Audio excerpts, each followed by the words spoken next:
There's been a lot of controversy about whether or not this game would be worth the big price tag, the big $80 price tag that is looming all over our heads on Twitter and the news and everywhere. Everyone's talking about how Nintendo games now cost $80 because of Mario Kart Worlds. I think the Direct today proved to us all that it deserves the $80 price tag. What was originally going to be a 15-minute Direct ended up being a 17-minute Direct. 2 extra goodies minutes of great Mario Kart content that I'm excited for. And I'm going to warn everyone, yeah, this is Mario Kart glaze. I'm a Mario Kart fan. I like racing. It's my favorite game. It's been 11 years since Mario Kart 8.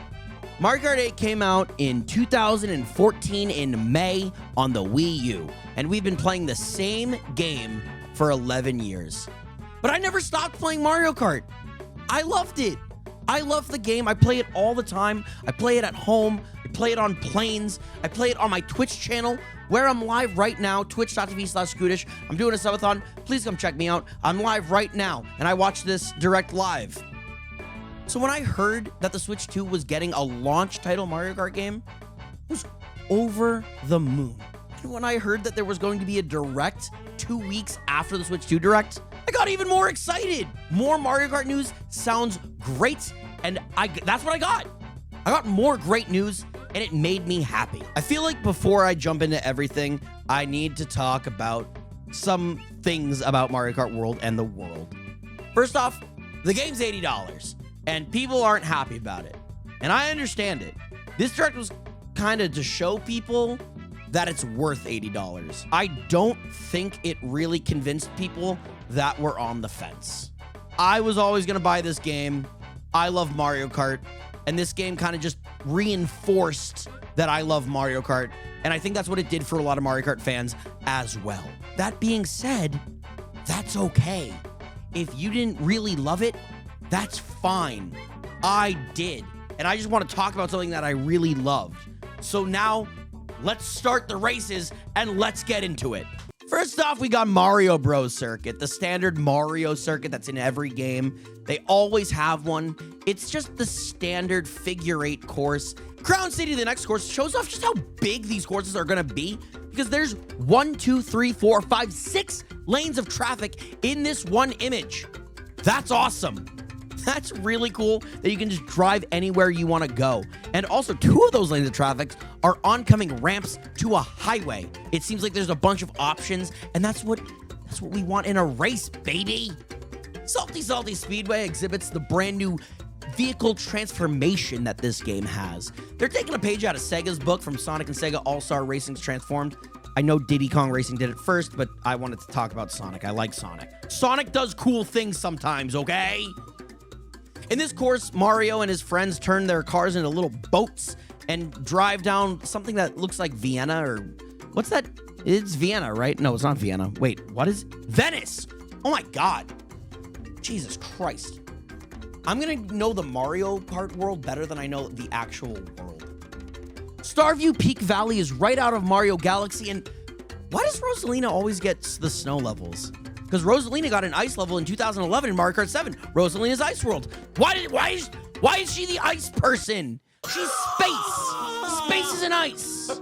It's different. Last of the new courses, we got Boost Cinema showing off a spooky cinematic experience, which it looks really cool. You can actually jump into the movie, and then an old-timey filter plays because boos are old-timey and scary. We're also getting a bunch of retro courses redesigned and retrofitted into Mario Kart World. We're getting Toad's Factory, Peach Beach, Wario's Shipyard, and way more. And on top of all of that, there's a day and night cycle, meaning each course is actually 2 courses, because there's no way in hell the day courses are the same as the night courses, meaning the 24 tracks that were originally listed are actually 48, which is the same launch number that Mario Kart 8 had. I'm sniffing the Mario Kart 8 hopium right now, but god damn it, let me have some hopium with my copium, please. Listen, the courses are great, but I'm a character guy. I care about how many characters are in a goddamn video game. Of course we're getting Mario. Of course we're getting Luigi, Bowser, Peach, Yoshi. Why would we forget about Yoshi? But we're getting so many cool characters. We're getting Goomba, Spike, Cow, but most importantly, Catacomb. Quack, which is an insane addition because, like Goomba, he doesn't have arms, but he also doesn't have eyes. How is he driving a go-kart? When they're showing off the pages of all the characters, if you count, there is 13 pages of 12 characters per page. That's 156 characters. And maybe there's even more, and they didn't even show off all the pages. Who knows? There's just so much that they added a sort button on the character select page. I know most of them are probably going to be costumes for other characters, but if Smash Ultimate can call Dr. Mario a different character than Mario, then goddammit, I can call Cowboy Mario a different character than Mario. So how's all this going for you? Am I going too fast for you? Have I convinced you that it's worth the 80 bones yet? No? Great, let's slow down and bring it to a Grand Prix. 4-race style, just like all the previous Mario Karts, but this time, you don't teleport to the track. No, no, no, no. You drive to each course in the Grand Prix. In this Mario Kart, it's a little different from all the other previous Mario Karts. Let me explain slowly to you because you're a silly little baby and I need to explain it to you. So, in Mario Kart World, you complete one full race in the Grand Prix, and then you drive to the next course. But that driving to the next course, that is part of the Grand Prix. That'll actually be the first 2 laps of the next course.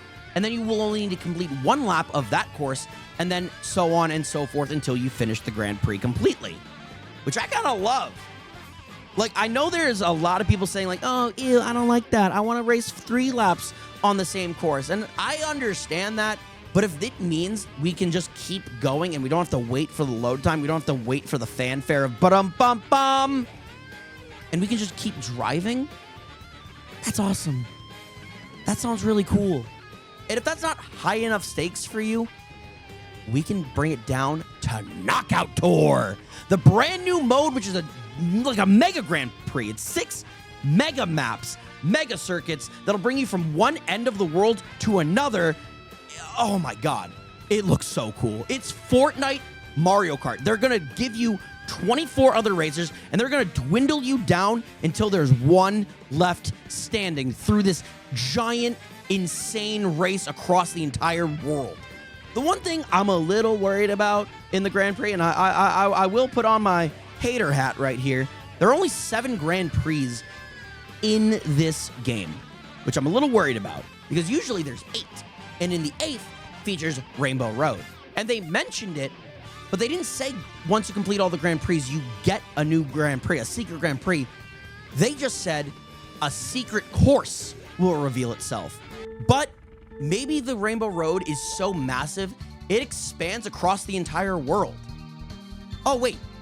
Maybe the entire circuit would be just Rainbow Road. And you're driving 16 laps on Rainbow Road.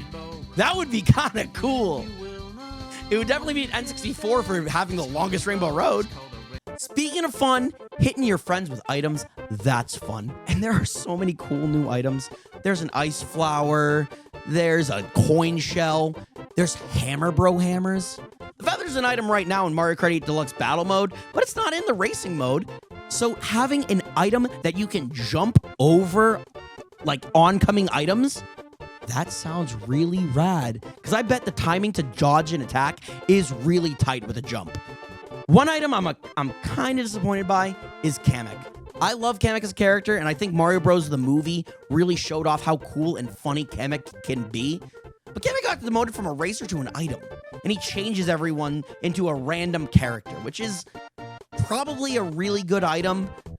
But if Boo is an item and King Boo's a racer, I don't think we're getting Kamek as a racer if Kamek is an item. But I don't think anyone else is going to get demoted from a racer to a item or anything. Wait, go back to that. Go back to those carts. Wait, is that Rob from Mario Kart DS that killed him and made him a goddamn motorcycle? I think the weirdest new item is the food. The food was originally just introduced as a burger. It's actually featured on the cover art where Donkey Kong is just taking a giant bite out of a giant, juicy, succulent Moo Moo Cow burger, which is kind of insane that you could race as Moo Moo Cow. He's just going to be getting revenge this game, probably. Originally, it was just shown off to be like kind of like a little mushroom speed up, but it actually goes deeper. This is actually how you unlock character costumes in the game. When you eat a country's food, you turn into a costume that represents that country. So you get the burger, it comes out behind you, so you get a bunch of gravel in your burger, and then you taste the flavors of America. And then Mario becomes a goddamn patriot. Or you eat a sushi like my Disney adult friend Krub, and you start telling everyone that you're Japanese, wearing a kimono.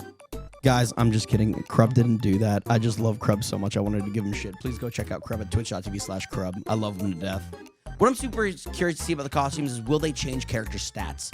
You see, in Mario Kart, there's a bunch of stats that you can see, like speed, acceleration, weight, traction. There's a bunch of hidden stats. I'm assuming the different costumes have different hidden stats, because it wouldn't make sense if Comic went and changed their little characters into something that's better. Okay, all right, all this hasn't persuaded you. That's fine. That's okay, because we haven't even gotten to the mechanics of this game. They're changing everything with this video game.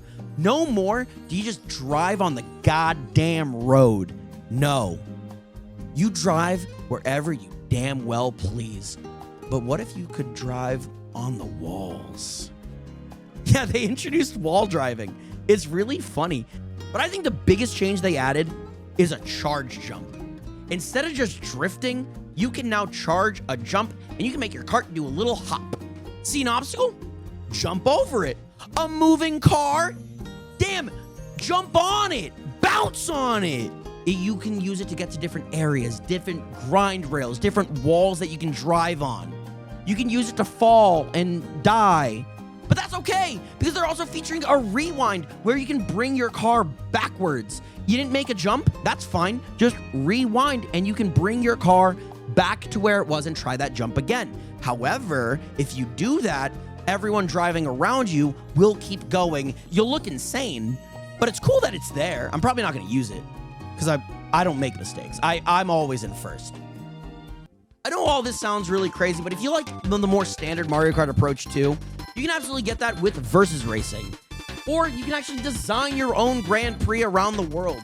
You can mix match stages, and you can choose whether or not you want people to drive all the way to the course or just teleport you and do it Mario Kart 8 Deluxe style. You can literally design your own Grand Prix, and it just makes the world feel limitless. Like you can do anything, like the world is your freaking oyster.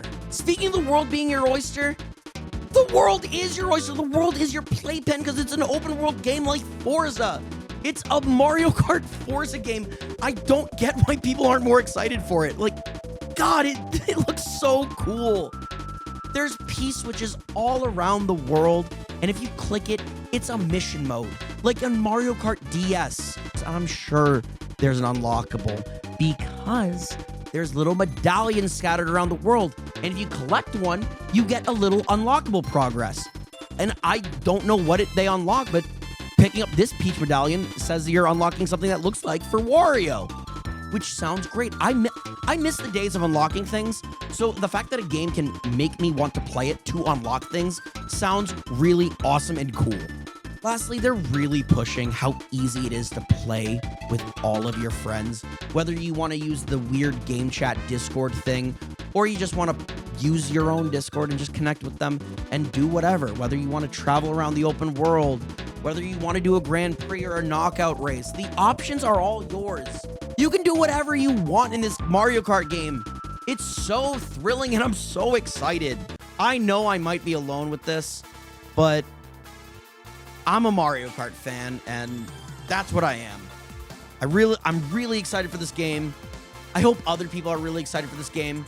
I'll be playing it launch day, whether it's alone or with friends and other people. Thank you guys so much for watching. I'm twitch.tv/Skootish, and I'll talk to you guys later. Okay, bye.